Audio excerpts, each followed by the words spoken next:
বিসমিল্লাহির রহমানির রহিম। আসসালামু আলাইকুম, সবাইকে আন্তরিক ধন্যবাদ। আজকে আমরা নতুন আরেকটা সিরিজ তৈরি করতে যাচ্ছি, সেটা হচ্ছে লার্নার্স গাইড সিরিজ।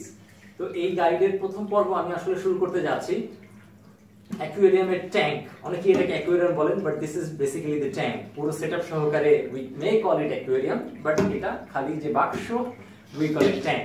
সো এই ট্যাঙ্ক কিভাবে আমরা সিলেক্ট করব, ট্যাঙ্ক কত বড় সিলেক্ট করলে ভালো হবে, কোন ম্যাটেরিয়াল দিয়ে করব, কার কাছে থেকে বানাবো, দাম কেমন পড়বে, এই প্রশ্নগুলো যদি নবীন একজন অ্যাকোয়ারিস্ট হিসেবে আপনার মাথায় ঘুরপাক খায়, তাহলে এই ভিডিও আপনার জন্য। তাহলে চলুন শুরু করা যাক ট্যাঙ্ক সিলেকশনের ব্যাপারে গাইডলাইন। সো শুরু করি আসলে ট্যাঙ্কের সাইজ দিয়ে, যে ট্যাঙ্কটা কেমন হবে, এরকম ছোট ট্যাঙ্ক হবে না এরকম মাঝারি হবে না অনেক বড় ট্যাঙ্ক হবে। তো এই জিনিসগুলো ডিপেন্ড করবে অ্যাকচুয়ালি যে আপনি কি ধরনের মাছ কিপ করতে চাচ্ছেন, কি ধরনের ফিশ কিপিং করতে চাচ্ছেন। আপনি কি মনস্টার ফিশ রাখতে যাচ্ছেন, বড় সাইজের অ্যারোয়ানা বা স্টিংরে, অনেক বড় ট্যাঙ্ক লাগবে। আপনি কি শ্রিম্প ট্যাঙ্ক করতে যাচ্ছেন, ছোট এরকম is enough.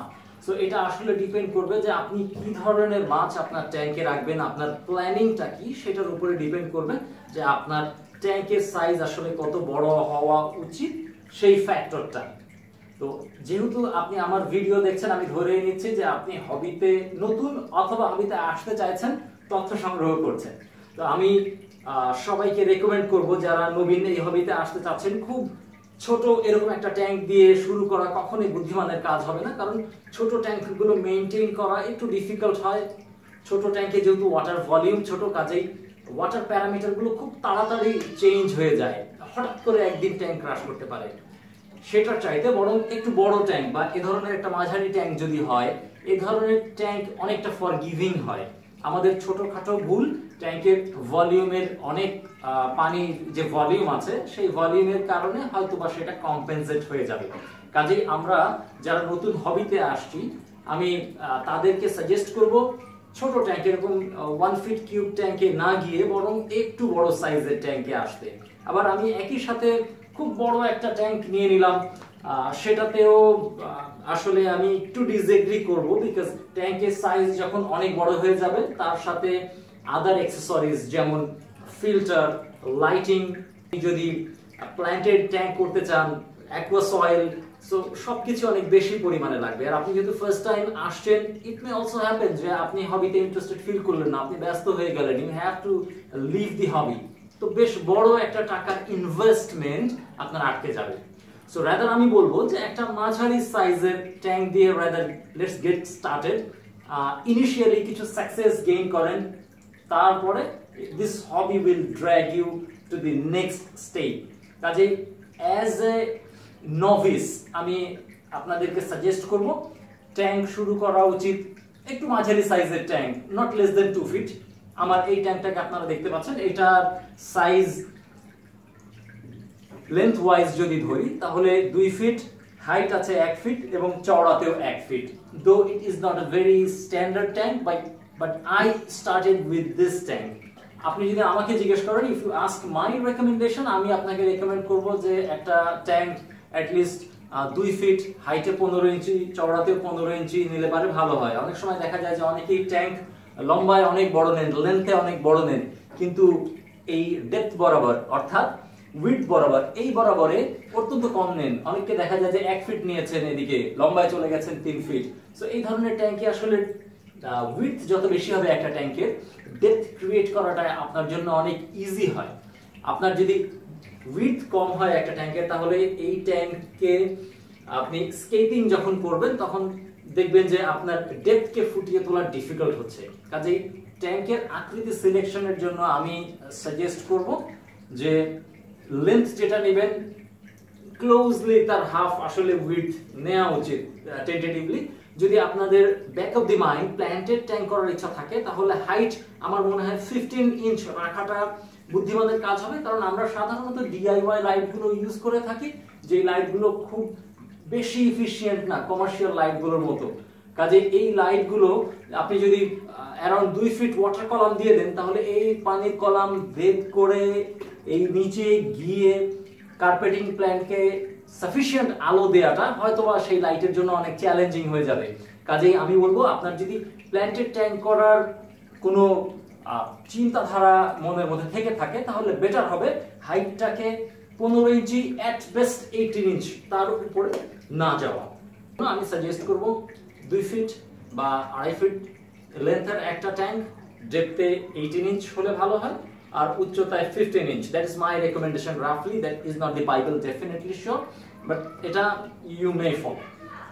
So once you have decided about the size of your tank, আমরা সেকেন্ড পোরশনে চলে যাব, বাট বিফোর দ্যাট আরেকটা ইম্পর্টেন্ট প্যারামিটার আমরা মনে হয় ভুলে যাচ্ছি, সেটা হচ্ছে যে গ্লাসের থিকনেস। যত লম্বা হতে থাকবে এই কাঁচগুলো, ওয়াটার প্রেসারের ফলে এই কাঁচে ডিফ্লেকশন দেখা দিবে, যেটাকে আমরা ইঞ্জিনিয়ারিং ল্যাঙ্গুয়েজে বলি স্যাগ হওয়া।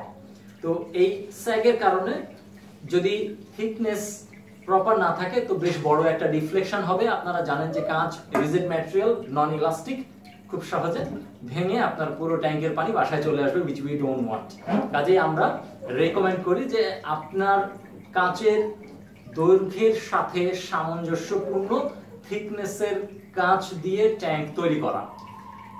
কত দৈর্ঘ্যের জন্য কত থিকনেস আপনি সিলেক্ট করবেন সেটার ব্যাপারে একটা ফাইল আছে, যেটা আমি ডেসক্রিপশনে দিয়ে দিয়েছি। আই হোপ সেই লিংকে গিয়ে আপনি সিলেক্ট করে নেবেন আপনি যেই লেন্থটা সিলেক্ট করেছেন বা যে হাইটটা সিলেক্ট করেছেন সেই প্যারামিটারস এর উপরে ডিপেন্ড করে আপনার জন্য সাজেস্টেড প্রপার থিকনেসটা নিয়ে সেই থিকনেসের ট্যাঙ্ক কিনবেন। এরকম অনেকে দেখা গেছে যে ট্যাঙ্ক অত্যন্ত সুন্দর চলছে, already been settle, very fine, cycle হয়ে গেছে, সবকিছু ভালো চলছে, হঠাৎ করে ট্যাঙ্ক ভেঙে গেছে এন্ড ইটস এ ডিজাস্টার, বেশ মানে হিউজ ভলিউমের একটা পানি আপনার মেঝেতে চলে আসবে and it will be really a mess which we don't want। So এটা অ্যাভয়েড করার জন্য মানে একমাত্র বুদ্ধি হচ্ছে প্রপার বা রেকমেন্ডেড যে থিকনেস আছে সেই থিকনেসের কাঁচ দেয়া। আপনি যদি কাটা বনে চলে যান, তার ডেফিনেটলি শপকিপার্স যারা আছে ওনারা বলবেন ভাই এটা কোনো বিষয় না, you go for anyone, 5 inch 5 mm দিয়ে আমার সবগুলো গ্লাস বানানো আছে, blah blah. Don't listen to them. Proper thickness দিয়ে আপনি আপনার সেফটি, ফ্যাক্টর অফ সেফটিকে এনশিওর করেন। এর ফলে সামনে যে বা ভবিষ্যতে কখনো পস্তাতে হবে না ইনশাআল্লাহ। দ্বিতীয় আরেকটা point which is very important to me, সেটা হচ্ছে কাঁচের ম্যাটেরিয়াল নিয়ে। বাংলাদেশে বাজারে বিভিন্ন ধরনের মানের কাঁচ কিনতে পাওয়া যায়, float glass, crystal glass, China clear থেকে শুরু করে বিভিন্ন ধরনের। তো সাধারণত আপনি যদি ট্যাঙ্ক তৈরি করতে চান উইথ আ মিনিমাম কস্ট, তাহলে আপনি নাসির গ্লাস বা ফ্লোট গ্লাস, যে কোনো ফ্লোট গ্লাস দিয়ে ট্যাঙ্ক বানাতে পারেন। বাট আমি স্ট্রংলি রেকমেন্ড করব আপনাকে অ্যাট লিস্ট সামনের যে গ্লাসটা রয়েছে বা সামনের যে সারফেসটা রয়েছে সেটা ক্রিস্টাল গ্লাসের বানাবেন। So question comes, crystal glass আসলে কি? তো সাধারণত আমরা যে নাসির গ্লাস বা এই ধরনের ফ্লোট যে গ্লাসগুলো ইউজ করি সেখানে আয়রন কন্টেন্ট একটু বেশি থাকে। তো আয়রন কন্টেন্ট বেশি থাকার কারণে কাঁচটাকে অনেক সবুজ দেখা যায়, যার ফলে যে ভিজিবিলিটি আছে সেটা খুব পরিষ্কার থাকে না।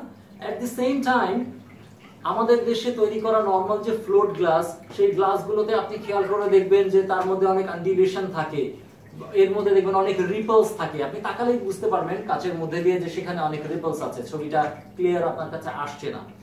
তো ক্রিস্টাল গ্লাসের ব্যাপারে আপনাদেরকে আমি পরিষ্কার খোলাসা করে বলেছি যে এই ক্রিস্টাল গ্লাস এবং তার সাথে Nasir glass, the difference is distinct, is quite distinct। দরকার হলে ট্যাঙ্ক আপনি আপনার যদি ফিনান্সিয়াল কনস্ট্রেইন থাকে, you wait for another month, you never regret। Nasir গ্লাসের থেকে একটা ক্রিস্টাল গ্লাসের ট্যাঙ্ক অনেক অনেক অনেক বেশি সুন্দর। আর যদি if you don't have any financial constraint, আমি বলবো পুরো ট্যাঙ্ক আপনি তৈরি করতে পারেন ক্রিস্টাল গ্লাস দিয়ে, other than the bottom or the back। আপনি তিনটা সাইড ক্রিস্টাল দিয়েও তৈরি করতে পারেন to economise your tank, but at least সামনের যে সারফেসটা আছে সেটাকে আমি স্ট্রংলি রেকমেন্ড করি আপনি ক্রিস্টাল গ্লাস দিয়ে তৈরি করবেন। আর এই ক্রিস্টাল গ্লাস এবং ফ্লোট গ্লাসের মাঝামাঝি there is another option, China clear বলে থাকে। তো কাঁচ যখন কিনতে যাবেন বা সিলেক্ট করতে যাবেন there is a big problem। বাংলাদেশের যে দুষ্ট বা অসাধু ব্যবসায়ী আছে তারা আপনাকে ক্রিস্টাল গ্লাস বলে there is a possibility যে আপনাকে চায়না ক্লিয়ার গ্লাস ধরিয়ে দিতে পারে। So be sure of that. By the name of crystal glass, you are actually buying crystal glass. এটা একটু কনসেন্ট্রেট করতে হবে আপনাদেরকে। তো এই গেল মেটেরিয়ালের প্রশ্ন। Please do like the video. আমার আগ্রহ এবং উৎসাহকে অনেক অনেক অনেক গুণে বাড়িয়ে দেয় আপনাদের ছোট্ট একটা লাইক, ছোট্ট একটা কমেন্ট আমাকে অনেক এনার্জাইজ করে থাকে। অবশ্যই অবশ্যই শেয়ার করবেন। তাহলে আপনাদেরকে আন্তরিক ধন্যবাদ জানিয়ে শেষ করতে চাচ্ছি। আসসালামু আলাইকুম ওয়া রাহমাতুল্লাহ।